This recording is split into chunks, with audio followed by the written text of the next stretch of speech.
Hello everyone, welcome to Chemistry Academy. This is episode 3 for JEE Mains revision, and today we are going to discuss 4 problems of past JEE Mains papers, and these problems include 3 main topics. We are going to discuss percent yield of a chemical reaction, we are going to discuss coagulation value, and we are going to discuss Carrier's method. So let us start episode 3. Before starting the lecture, I will request you to like and subscribe to our channel. Question number 9, because in episode 2 we have covered up to question number 8.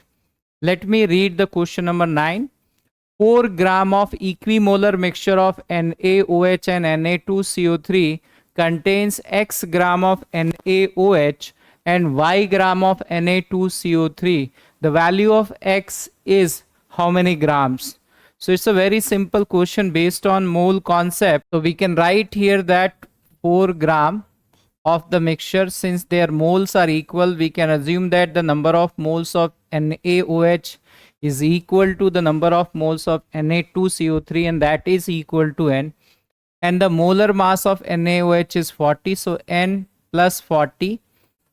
This is the mass of NaOH plus mass of Na2O3, which is equal to number of moles of Na2CO3 into molar mass. Molar mass of Na2CO3 is 106. So from here, if I calculate, so from here we can write that 4 is equal to N is common. 40 plus 106 is 146. The value of number of moles of NaOH can be written as 4 divided by 146. If I divide the numerator and denominator by 2, I can write this as 2 divided by 73. So this is the number of moles of NaOH. From this we can calculate what is the mass of NaOH. So mass of NaOH is equal to the number of moles of NaOH, which is equal to 2 divided by 73 into molar mass of NaOH. Molar mass of NaOH is 40. So if I simplify, we are getting this value is 80 divided by 73. 80 divided by 73 is definitely greater than 1 but less than 1.5. If we do exact calculation, which is not required here, but on doing exact calculation, we are getting this value is 1.09. and we have to write the nearest integer. So answer for this question will be 1. So it's a very simple question based on mole concept. Let us discuss the next problem. Question number 10. When 0.15 gram of organic compound was analyzed using Carrier's method for estimation of bromine, 0.2397 gram of AgBr was obtained. The percentage of bromine in organic compound is. So let us first discuss about this method. This Carrier's method is used for estimation of the following elements in organic compound. This method is used to determine the amount of halogens or halide ions present in organic compound. So we can determine chlorine, bromine and iodine present in organic compound. This method is not used to calculate fluorine present in organic compound, because in this method silver chloride, silver bromide and silver iodide is sparingly soluble, but silver fluoride is soluble in water, and that's why this method is not used for estimation of fluorine. This method is also used to calculate the amount of sulfur and phosphorus present in organic compound. So in the determination of halogen, what we do that a known mass of organic substance is heated with fuming nitric acid and a few crystal of silver nitrate in the sealed tube. That tube is known as Carrier's tube. So under these conditions, carbon and hydrogen are oxidized to carbon dioxide and water respectively, while the halogen is converted into silver halide. If the halogen is chlorine, then it will form silver chloride. If it is bromine, it will form silver bromide. If it is iodine, then it will form silver iodide. Then that precipitate is dried and we'll find out the weight of that precipitate. and then we can apply the concept of principle of atom conservation in order to find out what is the mass of the halide ion present in the organic compound. Same way, this method is used to determine the percentage of sulfur present in organic compound. A known mass of the substance is heated with Na2O2 or concentrated fuming HNO3. In a sealed container, carbon and hydrogen are oxidized to carbon dioxide and water, and the sulfur present in the organic compound is converted into sulfuric acid. By adding BaCl2, the sulfuric acid is converted in the form of barium sulfate, which is a precipitate. By measuring the mass of the precipitate, we can determine what is the sulfur present in organic compound.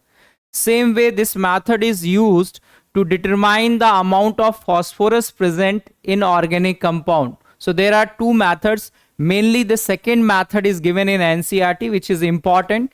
So what we do that, again the known mass of the organic compound is heated with fuming HNO3 in a sealed container.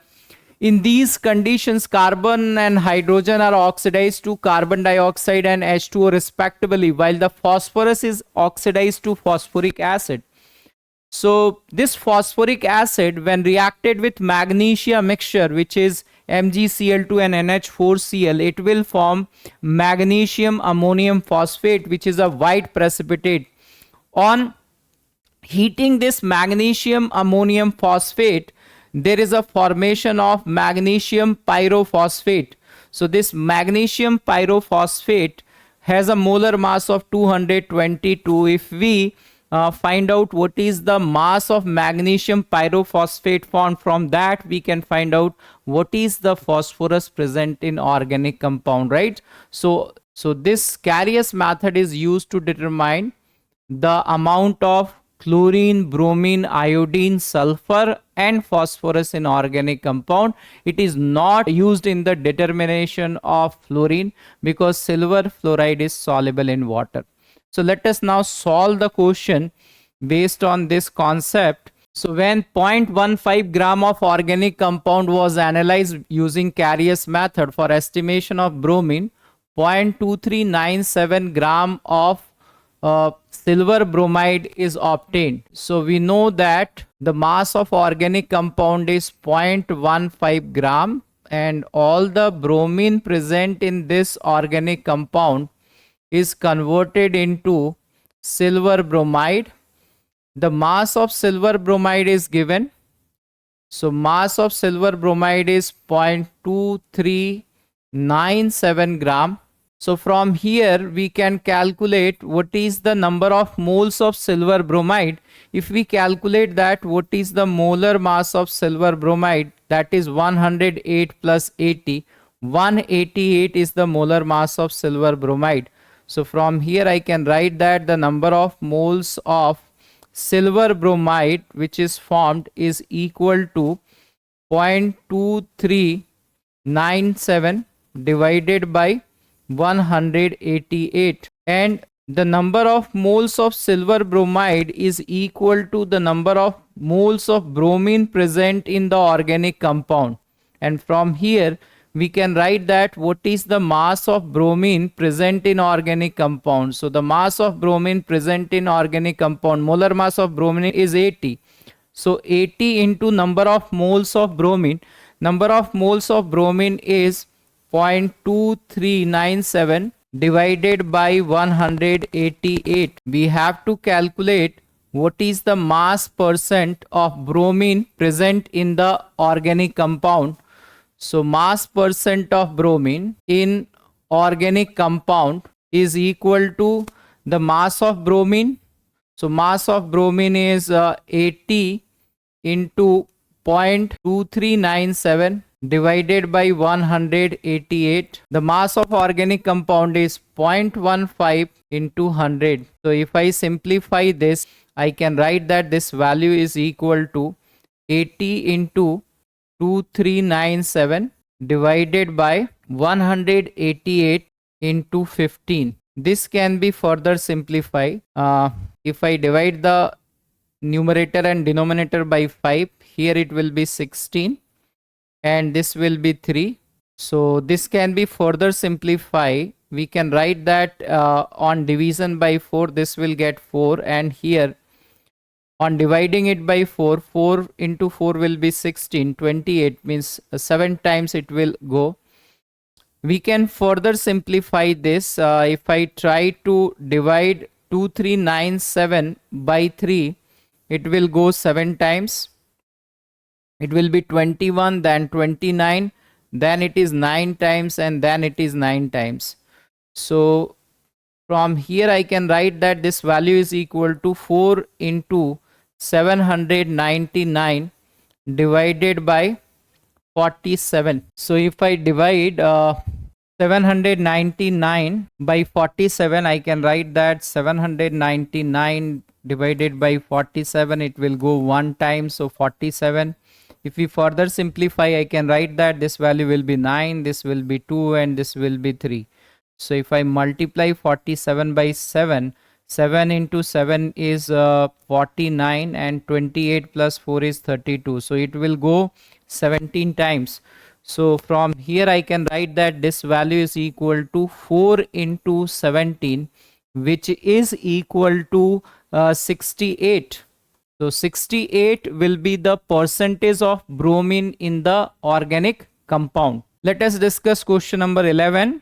So question number 11 is 100 ml of 0.0018% weight by volume solution of chloride ion was the minimum concentration of chloride required to precipitate a positive sol in 1 hour. The coagulation value of chloride ion is. We have to give the answer up to the nearest integer. So first we should understand what is the definition of coagulation value. So coagulation value is the number of millimoles of the electrolyte added to 1 liter of colloidal solution so that precipitation will completed in 2 hours. Here in the question they have given we have to do the precipitation coagulation in 1 hour, right? So we have to add the millimoles of electrolyte in 1 liter of colloidal solution so that the precipitation is going to take place in 2 hours. This concept of coagulation we use in surface chemistry. So the concept of purification of water by adding alum is based on the same concept. Coagulation power and coagulation value are inversely proportional. Let us solve the problem. So if we understand that what is the definition, here in the question we have 100 ml of colloidal solution. So this 100 ml of colloidal solution, in order to coagulate the substance present in this, we are adding 0.0018% weight by volume of chloride ion. So we are adding chloride ion to this solution,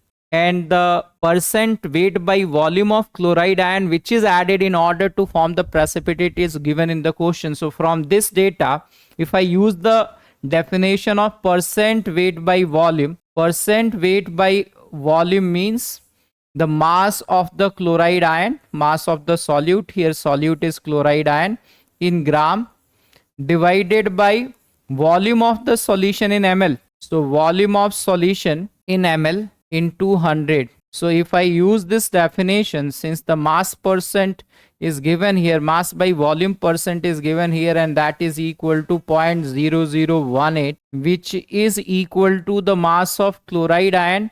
Mass of chloride ion in gram we can calculate from here.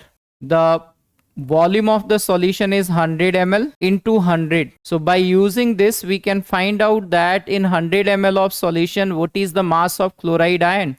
So the mass of chloride ion in 100 ml of solution is equal to 0.0018 gram, and from here I can calculate that what is the number of moles of chloride ion. Atomic mass of chlorine is 35.5. So from here I can write that this is 0.0018 divided by 35.5. This is the number of moles of chloride ion added to 100 ml of solution. Now if we write that what is coagulation value, the coagulation value is equal to the number of millimoles. Since it is moles, if I convert this into millimoles, it will be 1.8, because I have to multiply this by 1000 divided by 35.5. So this is the number of millimoles added to 100 ml, right? So we have to add it in 1 liter of the solution, right? So we have to write that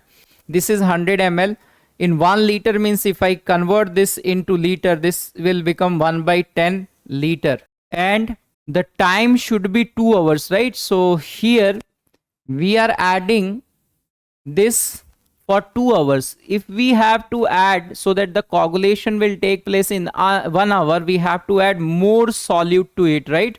So here, in order to coagulate it in 1 hour, we have to multiply this value by 2. So if I simplify this, I am getting this value is equal to 36 divided by 35.5. And we have to write the answer up to the nearest integer. So this value is 1, right? So this is a question based on coagulation value, right? So we should know the definition. In definition of coagulation value, we are adding the solute or the electrolyte, and the millimoles of electrolyte added to 1 liter of colloidal solution, so that the precipitation should take place in 2 hours. If we have to increase the rate of precipitation, if we have to complete the precipitation in 1 hour, we have to add double the amount what we have added, right? So for 2 hours the amount added should be this, for 1 hour the amount added should be double, right? So the answer is 1. Question number 12. Methylation of 10 gram of benzene gave 9.2 gram of toluene. Calculate the percent yield of toluene up to the nearest integer. So percent yield of a chemical reaction, suppose this is the chemical reaction, nitrogen plus 3 times of hydrogen will form 2 times of ammonia. Since the reaction is 1, the percent yield of the reaction, either I will calculate with respect to reactant or I will calculate with respect to product, that has a fixed value. So it can be defined in 2 ways. With respect to reactant, I can say that the percent yield of the reaction is the actual amount of the reactant reacted divided by the theoretical amount or the maximum amount of the reactant reacted under the given condition into 100. If I have to write the percent yield in terms of product, we should write that it is the actual amount of the product formed divided by the theoretical amount or maximum amount of product formed into 100. So either I will calculate the percent yield of the reaction with respect to reactant or with respect to product. Since the reaction is 1, so the yield of the reaction should be 1. So based on this concept, if I am trying to solve this question, we are converting benzene into toluene, right? So benzene has a mass of 10 gram. We are converting this 10 gram of benzene to toluene. We are not interested here that what is the chemical reaction, what are the other reactant required. So already the reactant is converted into product, and the mass of toluene formed is 9.2 gram. So from here we can apply the concept of percent yield of the reaction. If the percent yield of the reaction is 100%, then the number of moles of benzene reacted is equal to, or the number of moles of benzene given is equal to the number of moles of toluene. But here if we see that what is the number of moles of benzene, that is equal to 10 divided by molar mass of the benzene. Molar mass of the benzene is 78, and the molar mass of toluene will be 77 plus 15, that is 92. So 9.2 divided by 92. So the number of moles of toluene formed is 0.1, while you can see here that the number of moles of benzene given is greater than 0.1, right? So the percent yield of the reaction is not 100%. We can use the method, right? So we can write that what is the percent yield of the reaction. We can write that percent yield of the reaction is equal to the if I am writing in terms of product, percent yield with respect to, because the information is given with respect to product, so the maximum number of moles of the toluene formed under this condition should be 10 divided by 78, but the number of moles formed is 1 by 10. So if I multiply this value by 100, this is the percent yield of the reaction. So from here we are getting that the percent yield of the reaction is equal to 78. So we are going to discuss more questions on mole concept. I think 2 or 3 more episode is there on mole concept. So I hope that this series is useful to you. Thank you very much. Don't forget to like and subscribe our channel. Bye bye. Take care.